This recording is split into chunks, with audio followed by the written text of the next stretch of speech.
Napakaswerting nila lang nitong Senador Lito Lapid aka Leong Guerrero. Grabe, no? Sa kanyang pagtakbo ng mayor ng Porac, Pampanga, nanalo kaagad dito sa unang takbo. Tapos tumakbo din ito ng gobernador ng Pampanga, nanalo din. Ngunit nawala ito ng mga ilang taon at tapos nga sinama ni Coco Martins ang probinsyano. Tumakbo nga na ulit na senador noong 2019 ay nanalo ito. Ngayon sa kanyang muling pagtakbo, lumalabas pa ito sa Batang Quiapo at ngayon gusto na naman niyang makabalik sa Senado.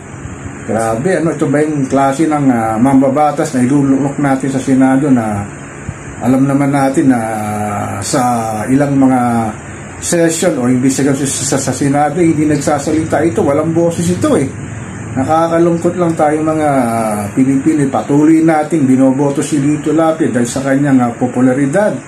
Oo nga't magaling tong artistang, magaling na action star. Pagdating naman sa Senado, nakaupo lang ito at walang sinasabit, hindi nagsasalita. Meron mo batas na naipasa ito para sa mahihirap na mamamayang Pilipino na sa tindi ng presyo ng mga bilihin, serbisyong publiko, walang humpay nagpagtaas ng crudo gasolina at mga Judith na binabayaran natin tuwing katapusan ng buwan. Ito si Lito Lapid, hayahay lang sa buhay.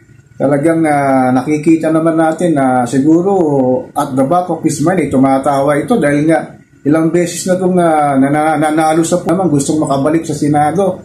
Sana naman ay hindi nating wag nating ayaan ito'y makabalik muli sa Senado at wala talagang gagawin ito. Bubutasan lang niya ang kanyang upuan sa Senado. Talagang walang gagawin ito na maganda para sa ating mahal na inang bayan Yung ating mga kababayan talaga, lalo na sa mga lilib na lugar sa probinsya, pag pinalabas ang kanyang mga pelikula, lalo na sa nagdaang Batang Quiapo, talagang iboboto ito na hindi nila alam na pinagkakakitaan lang niya yung kantong ginagawang kunyari na nakaupo sa Senado pero walang ginagawa na maganda para sa ating mahal na inang bayan sana naman matuto na tayo sa darating na midterm election wag nating luloktok itong si Lito Lapid, wag nating hayaang makarating sa Senado o makabalik muli sa Senado.